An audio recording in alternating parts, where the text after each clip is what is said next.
So hello everybody. So we're going to do this is week 4, our final week of our West Coast Swing Intermediate course here in Lisbon. My name is Stephen Barros. I teach West Coast Swing and solo dance. So we looked today at spins and turns. So we looked at many concepts, a lot of things to learn just in one lesson. So that's not enough time one lesson to learn. But what we did was things like the 3-toe base. So this is my foot. We have the big toe and the other two in the middle, and we want to try to spin around here. Even if the whole foot's on the ground, I still have most of my weight on the 3-toe base. It's not like other dances where you might be more releve when you're turning, whereas it's going to be more low, more grounded, connected to your partner. And then we also spoke about spotting. So if I'm turning, we did a drill where we keep your eyes fixed on the point ahead of you, and find it as you keep turning, the rest of the body catches up. Like this. So we practice that. You can do both directions. We're not spotting like in ice skating where it's super fast. West Coast swing is more relaxed in general than that. And then we looked at pivot turns and chené turns. However, a very important point as well is that normally everything turns as one unit. We don't turn the foot first and then this foot stays behind, and you have these awful shapes which you don't normally notice it when you're dancing because it's so quick. But when you have a photographer, they take the photo here, and then you end up having that look. So normally you don't notice it because it's so fast when you're turning, but you do notice it when you have those slow motion videos. Look at that foot.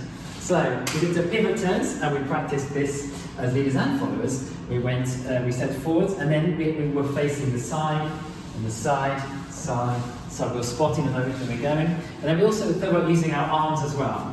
So if I have my arms here correct, we thought about resisted release of the chest muscles, like a bow and arrow, and release the energy. As this happens in our West Coast swing when your partner's preps. So going forwards on one, close the arm, as we do our prep turns. So you can open, close, I'll come a bit further away. So we're going here, open, close, like this. And you can practice the other way as well, both directions. Then we did chené turns, which is beautiful as well. So we come forwards on one, so 1, 2, then we're going to go close, open, close, open. And those are our chené turn. And then also make sure you're not leaning back. And also on your turns, make sure you are placing that foot before and roll onto it. Instead of, when you turn and land on it, we're actually turning foot's back and we roll on it, but don't slow down the energy. Some followers are doing this, slowing down, but the leader might not want to slow down. They want to keep the energy, 5 and 6, and it just happens really quickly, they can't see it. Unless you're adding styling. You might add some styling. I want to add some styling. That was a bit wobbly, but you get the idea, some styling. So then we had our follower. We have my amazing student, Ha! Yay! There she is. So we had a sugar push.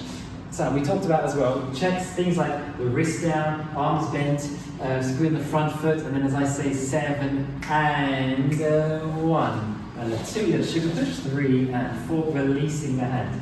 We spoke about how in sugar pushes, I'm going to swap sides so we face the camera, but we don't normally, I don't recommend taking the hand and then releasing the hand. I don't recommend that. I recommend you take the hand, keep hold of both, or release the other one. And then we have our free spin from here. So for the free spin, I don't recommend a huge double prep. I personally will go forwards on 1, a little bit faster on 2, keeping in the same rail, the same track. And it does this. But if you want to, you can do a little prep to this side. Some people do that as well, but not a big one. So our follower's prepped it beautifully.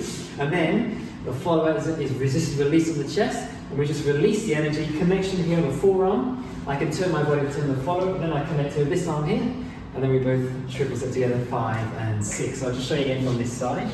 2, 3 and 4, 5 and 6. You get a sugar push. 1, 2, 3 and release. I turn my body to open the door. 1, 2, take the follower through here, take the hand here.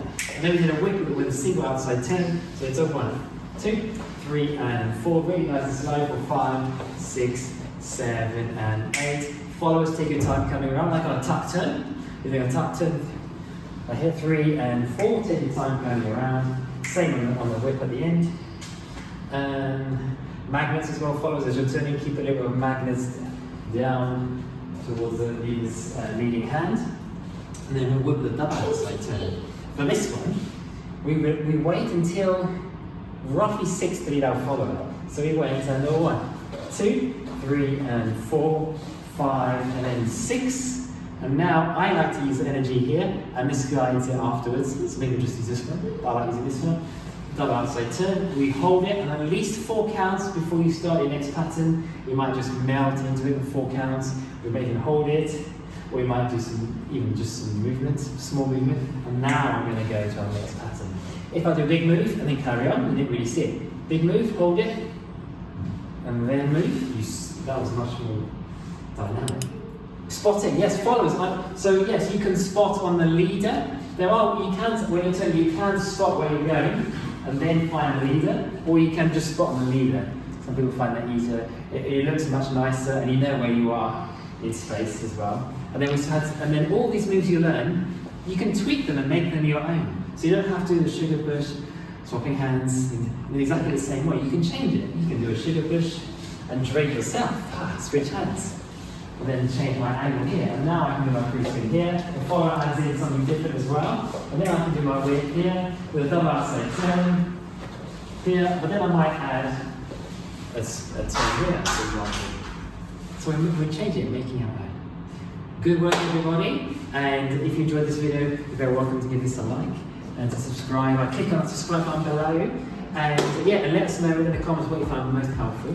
And don't forget to enjoy your dancing and to let your own style shine through.